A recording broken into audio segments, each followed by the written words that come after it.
Bilingual Web Magazine. Dig Tokyo. Music and Parties 32. Sasha John Digweed and the Rise of Progressive House and Mixed Compilations. 1. Prologue. In the early 90s, the music being played on the UK club scene was mostly imported. House and techno music from the US, and Eurodisco from continental Europe. The UK had yet to develop its own unique house sound. While there were some English DJs championing acid house and eclectic genre-hopping playlists, the music itself was still mainly imported from overseas. The underground scene did give rise to what came to be known as rave culture, but it wasn't until the mid-90s that big beat music rose and broke into the mainstream. Much like the hippie movement and psychedelic rock gave rise to the distinct subgenre of progressive rock in the UK, the confluence of dance music led to the development of a subgenre called progressive house in the early 90s. The name progressive house was coined by Dom Phillips, an editor at the British dance music/club culture magazine Mixmag. In a 1992 article, he described the developing sound in these words: "Things are changing. There's a new breed of hard but tuneful, banging but thoughtful, uplifting and trancy British house that, while most at home with the trendier Balearic crowd, is just as capable of entrancing up a rave crowd. Once again, it's possible to go out and hear mad but melodic music that makes you want to dance. Progressive house, we'll call it. It's simple, it's funky, it's driving, and it could only be British." Mixmag was started in London in 1983 as a 16-page black and white subculture newsletter run by Disco Mix Club, a remix label that catered to professional DJs. When house music started coming into the UK in the 80s, editor Dave Seaman gave the newsletter a facelift and turned it into a magazine that covered the dance music scene and club culture in general. During the peak of the acid house scene, it is said to have had a circulation of 70,000. Recognizing progressive house as an exciting up-and-coming genre, Disco Mix Club started an in-house label called Stress to cultivate young producers in the scene, with Dave Seaman in charge of A&R. In this article, we will look at the rise of the UK progressive house scene. 2. Sasha and John Digweed. The two leading figures of the UK progressive house scene in the 90s were Alexander Coe, aka Sasha, and John Digweed. Sasha was born in Wales in 1969. He was first exposed to acid house at Hacienda in Manchester in 1988, and he soon started visiting the club weekly, and eventually relocated to a nearby neighborhood. He began buying jazz records and teaching himself how to mix, and then started working as a DJ in order to finance his record buying. At the end of the 80s, Hacienda resident John Da Silva got Sasha a job at the club and taught him beat matching and key mixing. In 1990, Sasha began playing at a club in Stoke-on-Trent called Shelley's Laserdome, where he would obtain a residency that would give him the freedom to develop his own sound. During this period, Dave Seaman also had a residency at Shelley's Laserdome. Sasha began to gain visibility for his funky mix of acid house, Italian piano house, and acapellas. Soon he was a major figure on the rave scene, and Mixmag would make him its first DJ cover star, along with the copy Sasha Mania, the first DJ pinup? After a few years, Sasha left his position at Shelley's Laserdome because of increasing gang violence in and around the club. He accepted an offer to work at a new club in Mansfield called Renaissance, and there he would meet future partner in crime John Digweed. John Digweed was born in the southern seaside town of Hastings in 1967.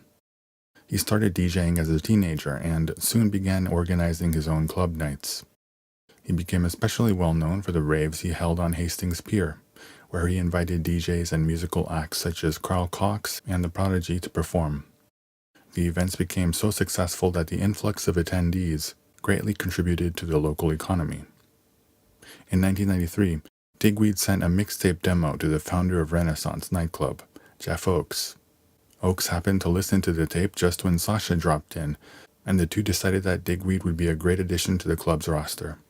Soon thereafter, Sasha and Digweed began playing back-to-back sets and pushing each other to hone their skills. In February 1994, Sasha made his second appearance on the cover of Mixmag, this time with the headline, "Sasha, Son of God?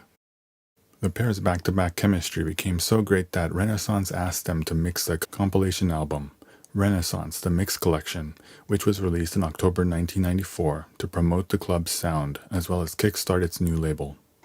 The 3-disc masterpiece is said to be the first DJ mix released for commercial purposes and would establish the format as key to spreading the progressive house sound. Among the tracks is For What You Dream Of, produced by Bedrock, a duo comprised of Digweed and Nick Muir, which drew attention after being featured on the soundtrack of Danny Boyle's Trainspotting. It was subsequently re-released as a single on Disco Mix Club's aforementioned Stress label. Digweed and Nick Muir would go on to found Bedrock Records in 1999, which has since become one of the most prestigious outlets for DJs and producers coming up in progressive house and techno. Between 1994 and 2000, Sasha and Digweed would both perform and release a number of classic mix compilations as individual artists and as a duo. After a few tours of the US, they took up residency at the legendary New York nightclub Twilo alongside Junior Vasquez, and they played monthly until the club's closure in 2001.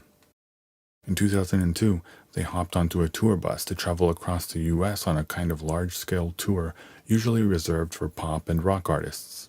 Their experience is chronicled in the documentary Sasha and John Digweed Present Delta Heavy. While progressive house was still a small scene compared to the big beat of Fatboy Slim, the Chemical Brothers, Underworld, and The Prodigy, it was unprecedented for DJs to tour the US on a bus. 3. How mix compilations supported the spread of progressive house.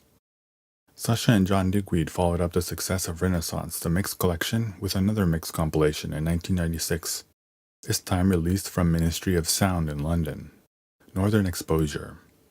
The first disc, titled North, is atmospheric progressive house. The second disc, South, is hard-hitting techno and trance.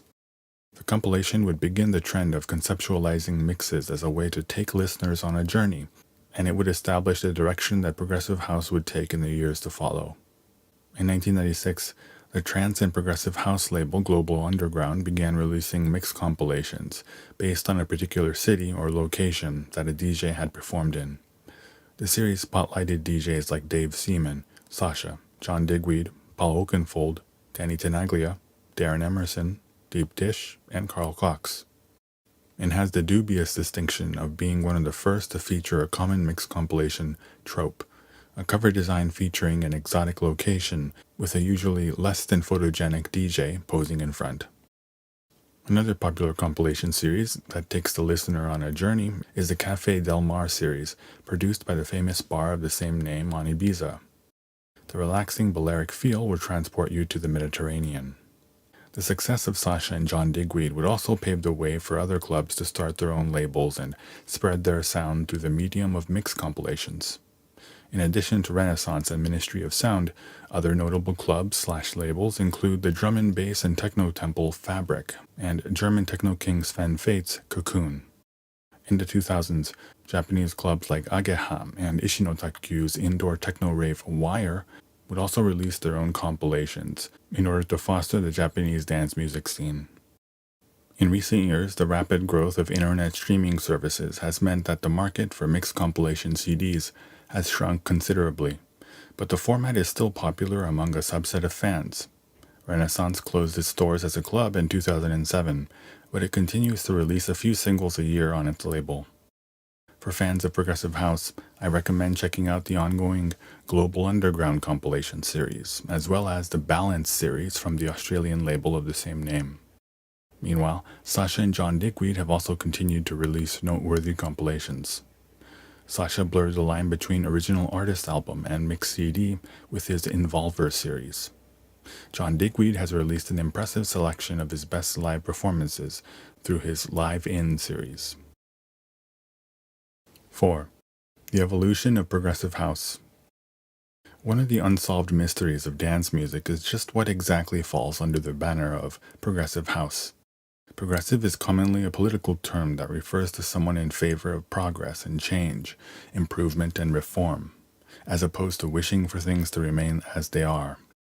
In Music and Parties 18, I read about progressive rock, a type of pretentious, technically brilliant, but too often soulless rock that developed in the UK in the late 60s. Progressive house, simply put, is dance music where layers of sound are added and subtracted to a track over an extended period of time. Whereas most pop music has an easily recognizable template of verse, bridge, and chorus, progressive house usually lacks a clear-cut template. While trance and mainstream EDM tracks usually culminate in a drum roll and what's called the drop, progressive house is actually much more fluid. Also, while American house music is usually characterized by gospel and soul-inspired vocals, progressive house is often instrumental. In terms of effects, progressive house uses a lot of delay and reverb effects to create an atmospheric feel.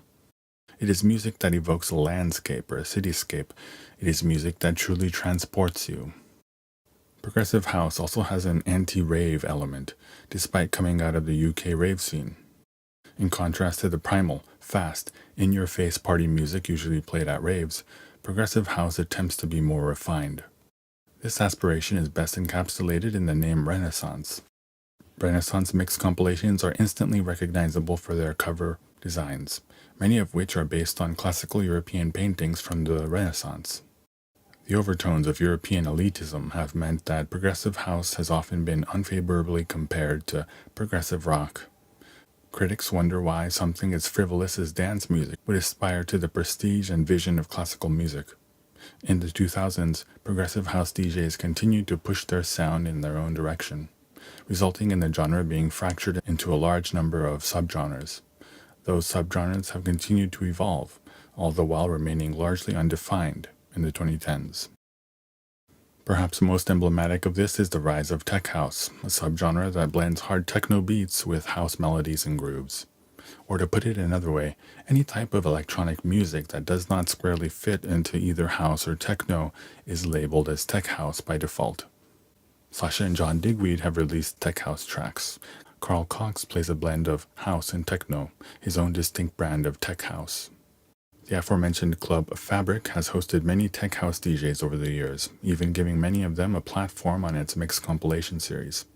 One of the most iconic tech house tracks of all time is 2005's Body Language by the German duo Mandy and Buka Shade. Sasha's protege, James Zabila, is also known as a tech house DJ, although in his case, it arguably stems more from the fact that he is a tech wizard who pushes the limits of the latest technology to make his DJ sets fantastically trippy experiences. In this way, progressive house splintered off into a number of different, deeper subgenres in the 2000s, while DJs themselves continued to come and go between the subgenres as the mood suits them. Another group of progressive house DJs/producers took the sound in a more mainstream direction. Swedish DJs Eric Prydz and Swedish House Mafia mix progressive house with trance drums and melodies. Meanwhile, in North America, Cascade and Deadmau5 made progressive house more uplifting and added a funky electro touch, respectively. The sound of these artists would come to be called electro house, a genre that broke through to the mainstream around 2010 and morphed into what is now commonly referred to as EDM. 5. Epilogue. In recent years, it became perfectly normal for electronic dance music artists and DJs to perform on the biggest stages at music festivals.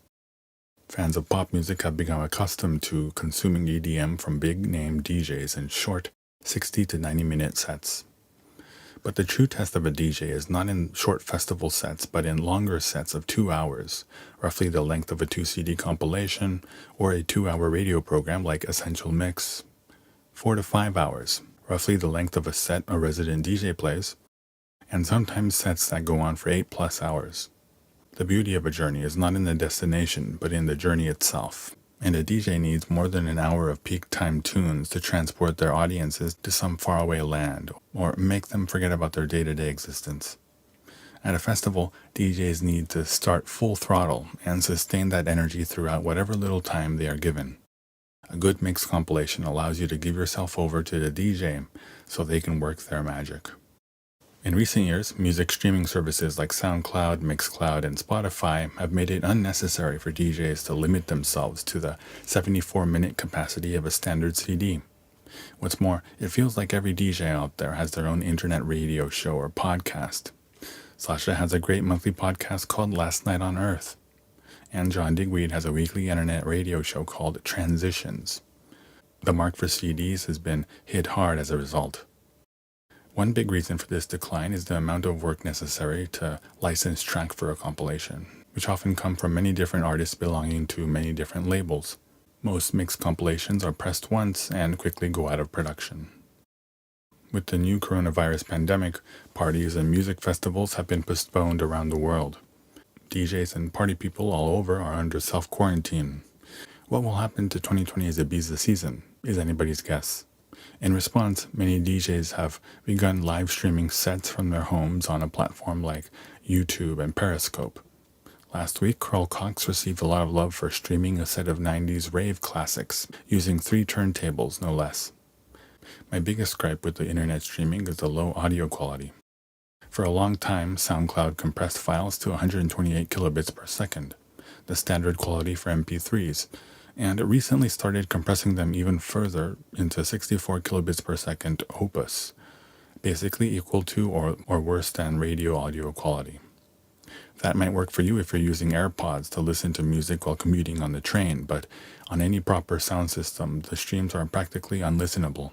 Even SoundCloud Premium users are limited to 256 kilobits per second, ACC, the equivalent of an MP3 at 320 kbps, kilobits per second. Most of the audio on YouTube is also at 128 kilobits per second AAC or less. Ditto for Periscope. It's not the fault of the DJs uploading their music, but rather the decision of the platforms to compress the audio to make the streaming service smoother for users. As Big Brother wrote in Gear and Business 13, there are platforms out there that stream high-fidelity audio. The problem is their HD library is usually comprised of classical music, jazz, and some pop and R&B. Electronic dance music remains an underground genre. In a way, it makes sense. Electronic dance music is meant to be felt on the dance floor, not listened to through headphones in your bedroom. DJs have their own podcasts and internet radio shows in order to promote their music and get people to come to their parties. As we've seen in this article, mixed compilations were also originally conceived as a way to promote clubs, labels, and artists. But the best of the crop, like the compilations from Renaissance and Global Underground, stand on their own as artistic statements as well as transcendent journeys to places you might have never been before. In this article, I've attempted to select compilations that are available new on Amazon, but you can also find many of the classics used. They are worth seeking out if you still own a CD player, that is. Music in Parties 32. Sasha John Digweed and the Rise of Progressive House and Mixed Compilations.